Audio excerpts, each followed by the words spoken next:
So the pastoral ministry is not just about sticking Band-Aids on wounds, but about learning to recognize the larger, often invisibilized context of domination that causes suffering and advocating for change to the deep structures of society, politics, and the economy so that the root causes of those wounds do not perpetuate suffering down the generations.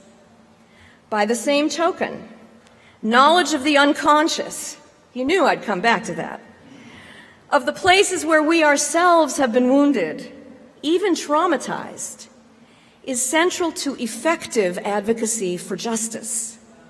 We will not be at our best as community organizers or activists if we do not understand some of the deep personal motives that help to fuel the legitimate and righteous anger we feel toward injustice.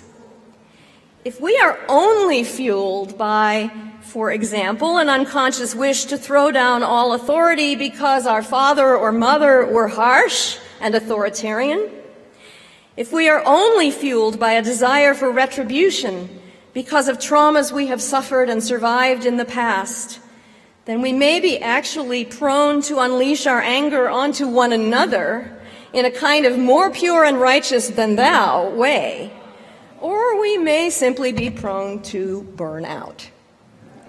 Our anger is valid, and its roots need to be made conscious so that we can channel it towards strategizing together how best to speak truth to power in love, as the Quaker saying goes, with maturity and consciousness, as well as, or hand in hand with, our zeal.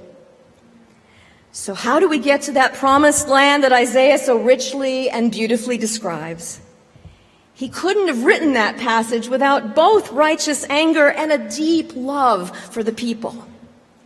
He had a passion that was a vision of both justice and healing, anger toward injustice, and love.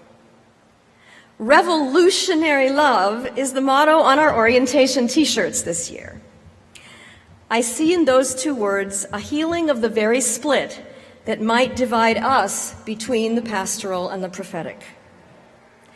Joining with Isaiah in his vision where both healing and justice reign through revolutionary love. Someday, some fine day, we will enter Zion with singing. Everlasting joy will crown our heads. Gladness and joy will overtake us, and sorrow and sighing will flee away. Amen.